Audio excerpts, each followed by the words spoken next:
దేశంలోని ప్రతిష్టాత్మకమైన the Aryapuram cooperative urban bank పరిరక్షణ కొరకై నందెపు శ్రీనివాస్ నేతృత్వంలో వివిధ రంగాల్లో పనిచేస్తున్న వ్యక్తులతో బ్యాంకు ఎన్నికల్లో మంచి ప్యానెల్ను ఏర్పాటు చేసి పోటీకి వెళ్తున్నామని ఏపీఐఐసీ మాజీ చైర్మన్ శ్రీఘా కొల్లపు శ్రీవరామ సుబ్రహ్మణ్యం అన్నారు. స్థానిక సంహిత కళాశాలలోని సమావేశపు హాల్లో గురువారం ఏర్పాటు చేసిన విలేకరుల సమావేశంలో శివరామ సుబ్రహ్మణ్యం మాట్లాడారు. బ్యాంకు పరిరక్షణ అభివృద్ధి లక్ష్యంగా నగరంలోని ముఖ్య నాయకులంతా కలిసి నందెపు ప్యానెల్ను బరిలో దించామని తెలిపారు.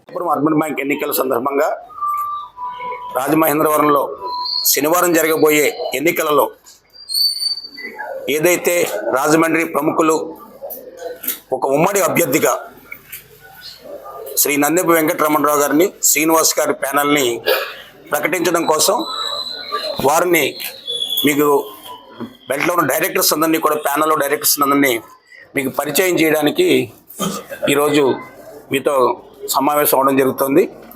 అందులో భాగంగానే ప్రప్రథమంగా ఈ ప్యానల్కి చైర్మన్గా కంటెస్ట్ చేస్తున్నటువంటి మేమందరం ప్రతిపాదించినటువంటి వ్యక్తి, రాజమండ్రి ఛాంబర్ ఆఫ్ కామర్స్ అధ్యక్షుడిగా, వర్తక వాణిజ్య రంగాలలో సుదీర్ఘమైనటువంటి అనుభవం కలిగిన వ్యక్తిగా, అలాగే వెంకటేశ్వర జనరల్ మార్కెట్కి ఒక అధ్యక్షునిగా, అలాగే రోటరీ క్లబ్కి, క్రెడాయికి, అలాగే అనేక స్వచ్ఛంద సేవా సంస్థలన్నిటికీ కూడా అధ్యక్షుడిగా చేసి ఎన్నో రంగాలలో సేవలు అందించిన వ్యక్తి శ్రీ నందెపు శ్రీనివాస్ గారిని ఇవాళ ఈ ప్యానెల్కి చైర్మన్గా ప్రతిపాదిస్తూ నిర్ణయం తీసుకోవడం జరిగింది.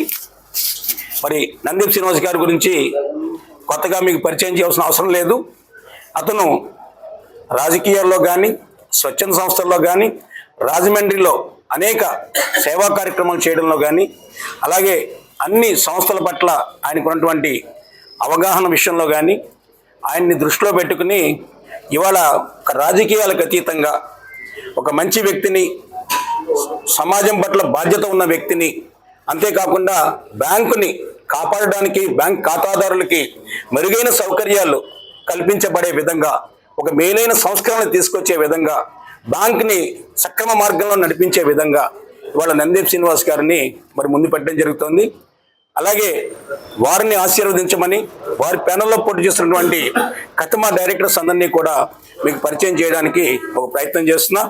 అందులో పెద్దలు, పూజ్యులు, ఛాంబర్ ఆఫ్ కామర్స్ అధ్యక్షుడిగా పనిచేసినటువంటి, అలాగే రూరల్ కాన్స్టిట్యూన్సీ నుంచి కూడా 2 సార్లు కంటెస్ట్ చేసినటువంటి ఆకుల రాజు గారి కుమారుడు ఆకుల శ్రీనివాస్ ఉత్సాహిక వ్యాపారవేత్తగా, ఒక మంచి ఆలోచనలతో చదువుకున్నటువంటి వ్యక్తిగా, అంతేకాకుండా రాజమండ్రిలో ఉన్న వివిధ వర్గాల వ్యాపార అర్బన్ బ్యాంకులో మరలా మాజీ చైర్మన్ చల్లా శంకర్రావు గారు చైర్మన్గా పోటీ చేస్తూ ఆయన ఓటమి నైరుష్యంతో ఓడిపోతున్నాం అనేటువంటి భయంతో లేనిపోయిన అభూత కల్పనలు, కట్టుకథలు ప్రెస్లో చెప్పడం జరిగింది. ఇవాళ ఆధారాలతో సహా కొన్ని విషయాలు, ఇప్పుడు ఒక అబద్ధాన్ని నిజం చేద్దామని అనుకుంటే అది పొరపాటు. ఇవాళ పేపర్ల మీద ఉంది, అన్నిటి మీద ఉంది. ఇవాళ ఆయన చేసిన ఆరోపణ ఏంటంటే, రౌతు సూర్యప్రకాశరావు గారు నేను చైర్మన్గా పోటీ చేస్తుంటే ఆయన తట్టుకోలేక 2019లో నా మీద 51 ఎంక్వైరీ వేసారనేటువంటి ఒక అభూత కల్పన, కట్టుకథలు చెప్పి ఓటమి నైరుష్యంతో ఆయన చేసిన ఆరోపణ. ఒక్కసారి వెనక్కి తిరిగి చూసుకున్నట్లయితే నేను 2004, 2009లో శాసనసభ్యుడిగా ఉన్నప్పుడు మొదటి నుంచి కూడా నాకు ఏంటంటే ప్రజాస్వామ్యయుతంగా ప్రతి రంగం కూడా ప్రజా పరిపాలన ఉండాలని కోరుకునేటువంటి వ్యక్తిని నేను. అలాంటి ఆలోచనతో 2000 నా మీద పోటీ చేసినటువంటి ఆ రోజు గోరంట్ల బుచ్చి చౌదరి గారు తెలుగుదేశం పార్టీ నుంచి, ప్రజారాజ్యం నుంచి చల్లా శంకర్రావు గారు పోటీ చేశారు. నేనేమో కాంగ్రెస్ నుంచి పోటీ చేసి ఎమ్మెల్యేగా నేను గెలవడం జరిగింది. అయితే ఆయన ఓడిపోయిన తర్వాత నా దగ్గరికి వచ్చి, తమ్ముడు నేను నా వయసు అయిపోయింది, ఇది నాకు జీవితంలో ఆఖరి కోరిక, నన్ను ఆర్యాపురం కోఆపరేటివ్ అర్బన్ బ్యాంకు చైర్మన్గా నన్ను చేయాలని చెప్పి ఆయన రిక్వెస్ట్ చేయడం జరిగింది. నేను సరే అన్నయ్య నాకు కొద్ది టైం ఇయ్యని చెప్పి పార్టీలో ఉన్న ప్రముఖులతో అందరితో చర్చిస్తే ఏ ఒక్కరు కూడా ఒప్పుకోలేదు. నువ్వు అందరినీ నమ్ముతావు, ఏరు దాటిన తర్వాత తెప్ప తగిలేస్తాడని చెప్పి ఆ రోజు పెద్దలు చెప్పడం జరిగింది నాకు. అది ఈరోజు నిజమైంది. అది కాలం అయితే కానీ కొన్ని విషయాలు బయటపడవని చెప్పి ఆ రోజు స్పష్టంగా చెప్పారు సీనియర్లు, అనుభవం ఉన్న వాళ్ళు అందరూ కూడా. ఎవరు ఒప్పుకోలేదు పార్టీలో ఉన్నవాళ్ళు.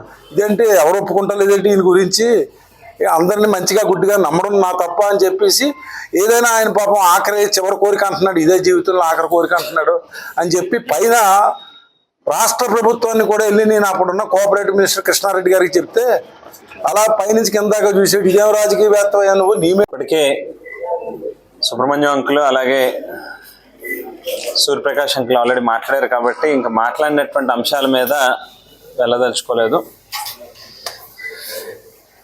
ఇవాళ రాజమండ్రి ప్రజలకి ముఖ్యంగా చిరు వ్యాపారాలు చేసుకునేటటువంటి వాళ్ళకి కావచ్చు, లేకపోతే పేదలు ఇంటి నిర్మాణాల కోసం కావచ్చు, కోఆపరేటివ్ సహకార సంఘాలంటేనే చిన్న చిన్న వాళ్ళకి ఉపయోగపడేటటువంటి సంస్థ. సో అటువంటి సంస్థని కాపాడుకోవాల్సినటువంటి బాధ్యత మనందరి మీద ఉన్నది అనేటువంటి ఉద్దేశంతో ఒకంత